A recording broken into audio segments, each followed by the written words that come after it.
Aquela folha branca entre o Velho Testamento e o Novo Testamento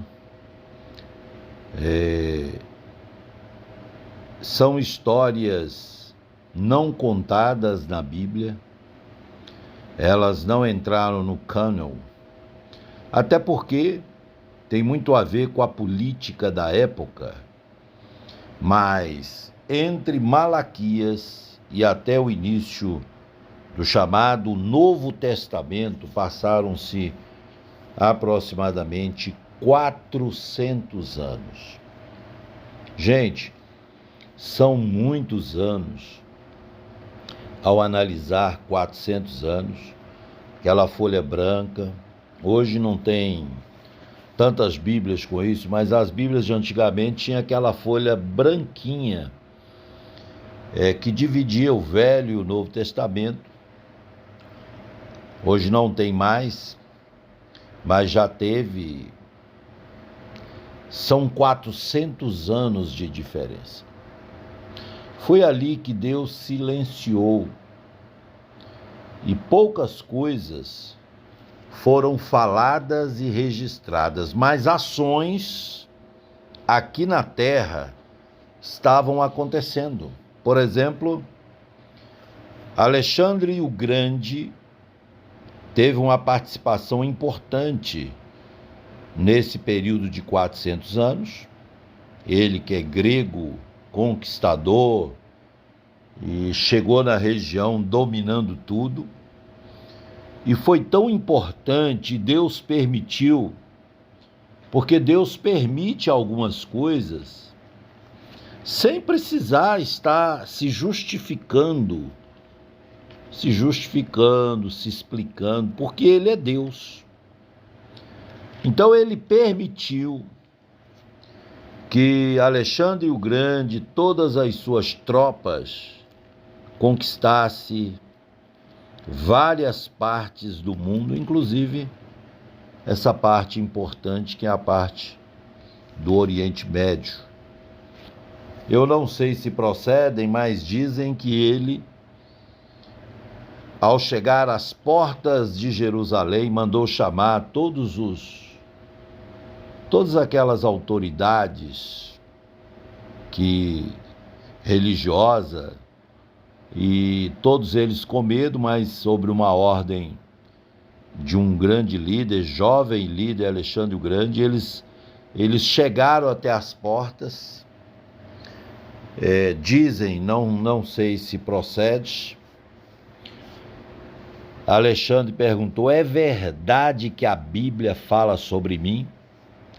E aí aqueles copistas, aqueles homens importantes, liderança importante, disseram: sim, a Bíblia fala sobre você em Daniel. Ele disse assim: se a Bíblia fala sobre mim, eu não posso invadir Jerusalém. Não sei se procede.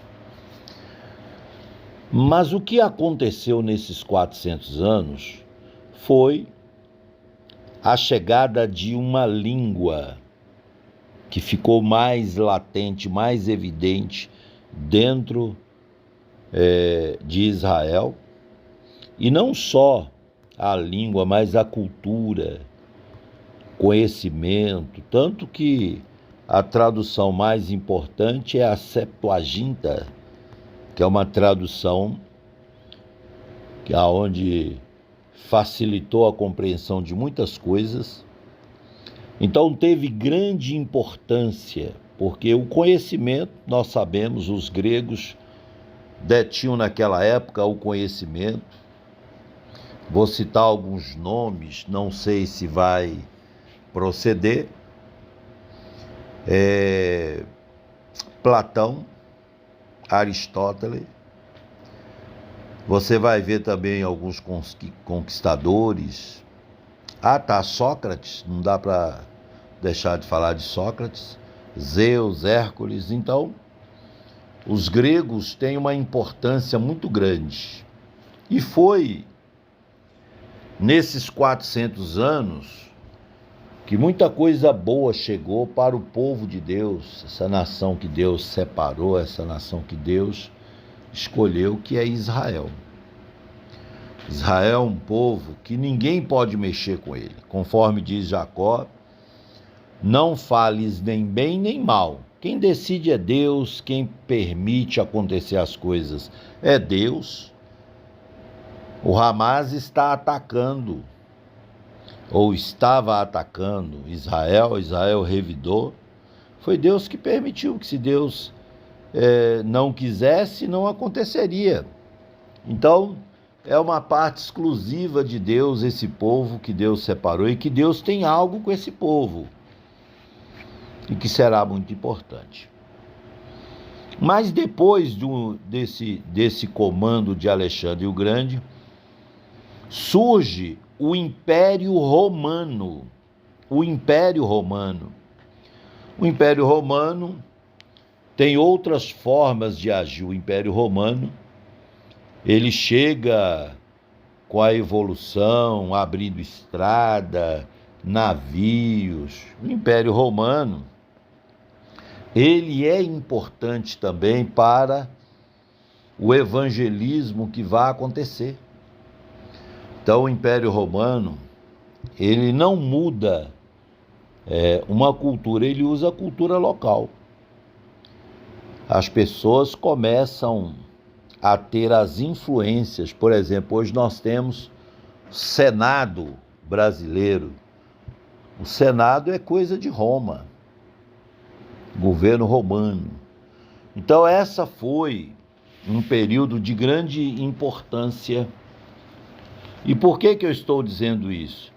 As pessoas querem mudar os tempos, querem dificultar as coisas para a igreja que vai nascer no futuro, mas eu estou dando uma prévia aqui, que inclusive, ao olhar aqui o nascimento de Jesus, no Evangelho de Lucas, capítulo 2, diz assim, o nascimento de Jesus. Estou lendo aqui, ó. E aconteceu naqueles dias que saiu um decreto da parte de César Augusto. César é um governo, né? É um comando que veio de Roma, né? Para que todo mundo se alistasse. Quem foi que convenceu uma autoridade como um governo fazer um recenseamento, uma listagem? É igual quando você precisa votar e você mudou da sua cidade. Na hora da votação, você tem que voltar para a sua cidade. E aqui acontece que uma autoridade vai determinar que houvesse um alistamento. Então, todos que saíram de suas cidades terão que voltar obrigatoriamente. Então, muitas pessoas foram envolvidas nesse período aqui, e uma delas, a gente vai ver aqui, este primeiro alistamento foi feito sendo Cirênio presidente da Síria, e todos iam alistar-se, cada um sua própria cidade. Então, até a Síria, países ao redor de Israel, também baixou o decreto para que fosse feito um alistamento. E olha quem tem que comparecer nesse alistamento. Diz aqui, no versículo 2, este primeiro alistamento foi feito sendo Cirênio, presidente da Síria, e todos iam alistar-se, cada um à sua própria cidade. E subiu também José da Galileia, da cidade de Nazaré, a Judéia, a cidade de Davi, chamada Belém, porque era da casa e família de Davi. Hoje a Igreja Católica, ela valoriza muito Maria e José nem tanto, né? Eles dizem que ela é santa. Claro que ela dependeu de Jesus, seu filho, o Salvador é Jesus. Quem morreu na cruz foi Jesus. Mas Jesus, ele tem uma raiz de Davi e não de Maria. Então, José, ele vai sair da Galileia, que é longe, vai ir até Belém, a cidade de Davi, para fazer o alistamento. Só que Maria está grávida. O Espírito Santo está gerando Jesus dentro dela. E José aceitou o desafio de cuidar de Maria. José aceitou o desafio está aceito, ele sabe que não é filho dele, que é o filho de Deus, e Maria tem a missão de cuidar. E Maria então vai ter que ir, ele não vai deixar Maria sozinha. Então eles têm que ir para a cidade de Belém, aonde as profecias indicavam que Jesus Cristo, ele teria que nascer em Belém, que é mais perto, de Jerusalém. Já a Galileia, Nazaré, já era bem longe. E aí José, a fim de alistar-se com Maria, sua mulher, que estava grávida, e aconteceu que, estando eles ainda, se cumpriram os dias em que ela havia de dar à luz. E deu à luz a seu filho primogênito, e envolveu em panos, deitou-o numa manjedoura, porque não havia lugar para ele na estalagem. Sensacional isso aqui. Eu quero dizer que Deus utiliza e usa os governos locais, pode ser para poder corrigir algumas coisas. Deus está no controle. Eu tenho amigos que nas últimas eleições culparam Deus, ou questionaram, ou queriam saber por que Deus não interferiu. E o que eu digo é que Deus está no controle da história, sem precisar mover a sua mão, que é pesada, mas simplesmente utilizando os meios que ele tem, porque todo o poder está em suas mãos. Então aqui tudo já foi preparado. Primeiro, a língua grega, que era importante, a cultura grega. Roma criando estradas, até para evangelizar. As pessoas tinham dificuldade de se locomover. José teve facilidade de ir porque Roma já estava fazendo estradas, que era uma das plataformas de governo de Roma, chegar nos lugares e levar estradas, abrir caminhos, facilitar o acesso das pessoas. E aqui está Jesus Cristo nascendo em Belém. Só que vai acontecer uma coisa, tudo acontece quando os pastores de Belém são avisados, e os magos passam em Jerusalém. E aí são pessoas importantes, eu os chamo de cientistas, porque eles são guiados por uma estrela. Então são pessoas que têm conhecimento dos astros, têm conhecimento das constelações, das coisas aqui para cima. Eles comentam com Herodes o Grande, que é um comandante, e ele então fica meio assim, desconfiado, porque eles disseram, está nascendo o futuro rei. E Herodes o Grande sempre foi desconfiado. Herodes, ele não era judeu, ele era indumeu, casou com uma judia, teve filhos, ele matou as esposas, já tinha outras esposas, outros filhos, matou esposa, matou filhos, fez tanta coisa ruim, tanta coisa que não prestava, porque ele e ele com medo de perder o trono. E o que é que ele fez? Ele então mandou que os príncipes, os cientistas, voltassem e contassem. Então, o que acontece com Herodes o Grande. Quem foi Herodes o Grande? Ele é que construiu Massada, por isso que ele é chamado Herodes o Grande. Cesareia Marítima.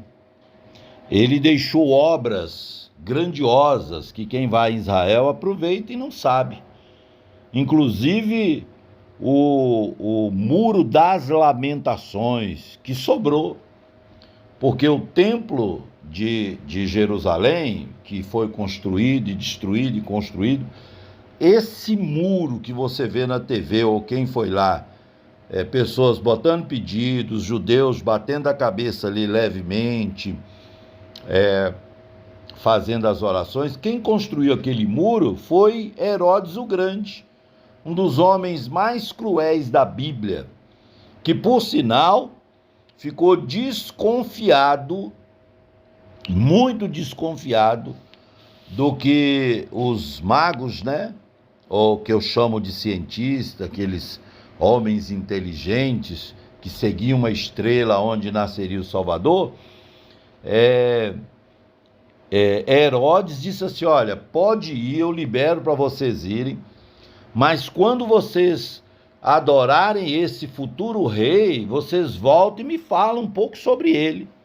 Só que Deus sabia que Herodes o Grande queria saber o local para poder ir lá e executar Jesus Cristo. Então Deus dá uma ordem para que eles passem por outro caminho e não voltem por Jerusalém. Eles desobedeceram uma ordem de um dos homens mais cruéis que a Bíblia, um dos, mais cruéis. Então o que acontece? Herodes ficou furioso, mas muito furioso, e quis o quê? O que ele quis?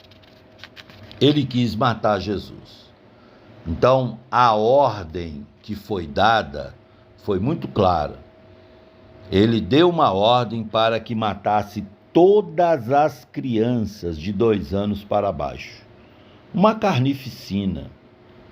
Foi cruel, mas Deus deu uma ordem para o pai e disse assim: vá para o Egito. Por isso que a Bíblia fala: do Egito chamei o meu filho. Vá para o Egito até que essa raposa, até que esse homem cruel, Herodes o Grande, morra. E aí José teve que sair de Belém. Olha só a caminhada, ele vem de Nazaré, mais de 100 quilômetros, vem até Belém, aonde a profecia diz que nasceria. Agora ele tem que fugir com o menino para o Egito. É curioso isso, porque foi lá no Egito que iniciou praticamente aquele povo que vai chegar na terra, ou seus descendentes. É importante entendermos isso. Abraão também teve que ir para o Egito.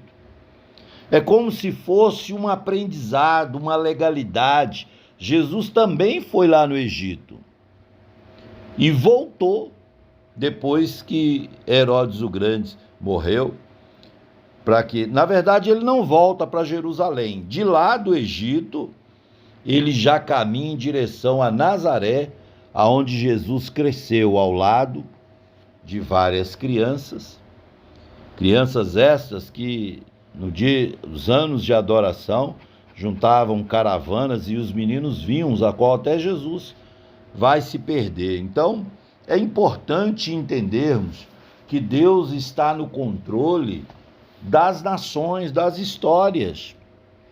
E ele tem visto tudo isso e permitido que as coisas ocorressem e acontecessem para que o plano dele, do crescimento de Jesus em Nazaré, quando ele se desperta para poder cumprir sua missão nos 3 últimos anos da sua vida, já aproximando de 29 anos, Jesus Cristo, ele vai fazer toda a diferença e salvar a humanidade. Quem está no controle de tudo é o Senhor. Ele está no controle de tudo. E eu deixo aqui uma passagem para mostrar que Deus não perdeu o controle nem nos dias de hoje, que inclusive tudo está acontecendo previsto por Jesus Cristo, dizendo assim, ó, o mundo jaz do maligno.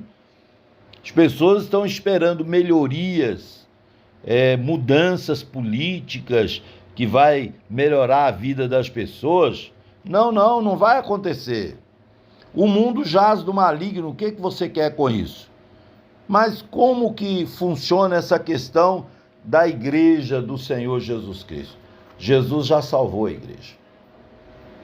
Ele vai dizer assim na sua palavra, eu não quero que os tire do mundo, mas livra-os do mal. No mundo tereis aflições, mas tende bom ânimo, tenha paz, paz em mim, eu venci o mundo.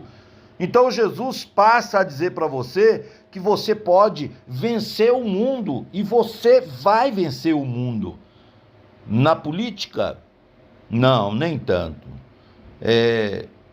Essas são coisas que o mundo gosta de viver. Infelizmente, a gente acaba sendo picado por essa mosca, uma forma de dizer, claro, e fica contaminado, defendendo um, defendendo o outro. Mas a verdade é que nós estamos entendendo que o anticristo que está por vir, ele já lançou sua plataforma. Pessoas já estão apoiando o sistema do anticristo, que não é difícil de ser percebido, mas tudo com a permissão de Deus, porque precisa chegar ao ponto que vai chegar para ele próprio buscar sua igreja. Mas a plataforma está aí, liberação das drogas, a caminho, aborto, tudo isso que vai contra os princípios cristãos estão acontecendo. O comunismo dando passos importantes, inclusive na Suprema Corte do nosso país. Enfim, o anticristo não quer chegar aqui e ter o fator surpresa. Ele quer que todos o adorem, que todos o servem. Então o anticristo já está conseguindo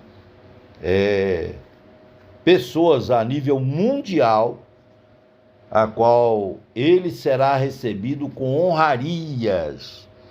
Quanto à igreja, segundo Pedro, nós somos nação santa, sacerdócio real, o povo escolhido, lavado pelo sangue do Cordeiro. A nossa cidade não está aqui, a nossa cidade está no céu, de onde esperamos o nosso Salvador para nos levar para lá, e a gente vai estar com ele para sempre. Mas vou deixar aqui com vocês em Lucas não, Evangelho de João, capítulo 19, e o versículo que eu preciso é o de número 10. Quero falar sobre isso aqui, para você ver que o controle está nas mãos de Deus. É sobre Pilatos e Jesus Cristo. Diz assim, disse-lhe, pois, Pilatos, não me falas a mim? Não sabes tu que tenho poder para te crucificar e tenho poder para te soltar? Olha que ousadia de Pilatos virar para Jesus e dizer assim, olha, se liga em mim, porque se você ficar mais próximo de mim, é importante. Eu sou um homem poderoso, eu tenho poder para te soltar e tenho poder para te prender. Eu sou o cara, eu sou o poderoso. Inclusive, nós estamos vivendo uma insegurança jurídica muito grande. Essa insegurança jurídica, ela que é os nossos comandantes tomando decisões e autoproclamando poderosos da história. Assim foi Pilatos, disse assim, quem manda sou eu te prendo e te solto, eu não preciso de nenhuma prova. E olha que os judeus estavam lá com várias acusações. Então ele disse assim, eu tenho poder para te prender, mas tenho poder para te soltar. Respondeu Jesus, Jesus sensacional. Jesus disse assim, ó, nenhum poder terias contra mim se de cima te não fosse dado, mas aquele que me entregou a ti, maior pecado tem. Duas coisas aqui fundamentais. Nenhum poder teria se não fosse permitido por Deus. Nenhum poder. Pilatos, ele foi usado também para que nós fôssemos salvos.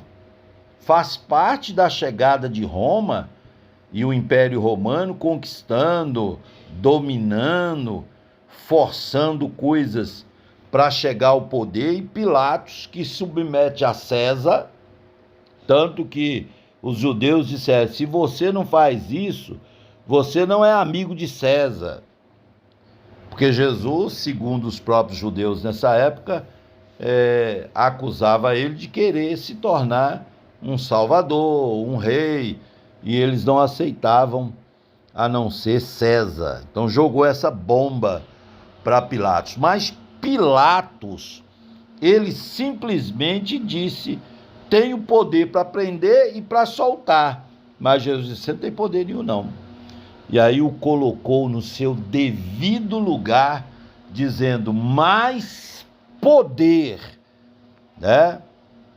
Mais poder que foi dado a você foi por causa que Deus lá do céu, ele te deu. Assim eu deixo essa palavra. E uma coisa importante, para mostrar que eles não estavam brincando, em João 19, aí volta o início da cultura grega, também da cultura romana, de tudo que foi implementado.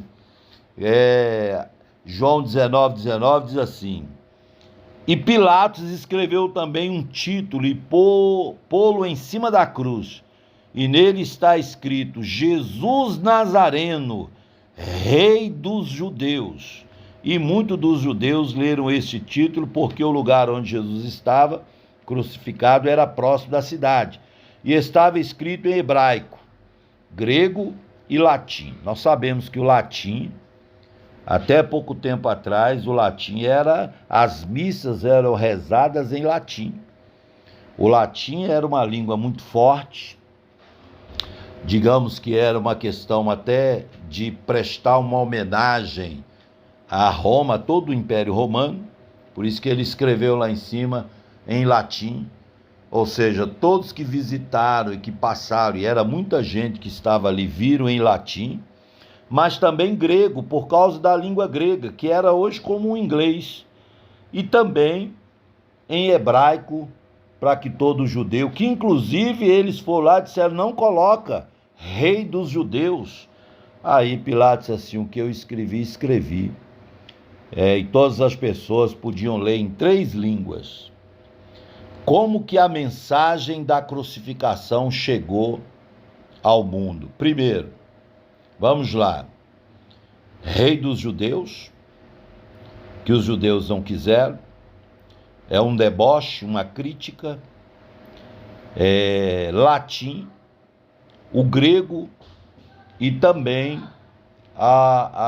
o hebraico.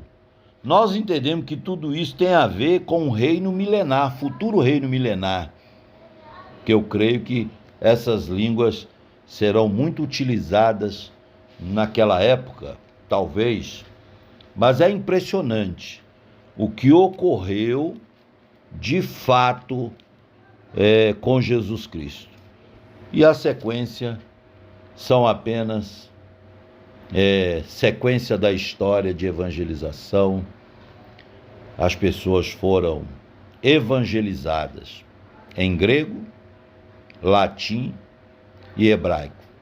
Ninguém pode dizer que não tiveram a chance de ver e de ler que Jesus Cristo morreu, mas ressuscitou e é o nosso único Salvador.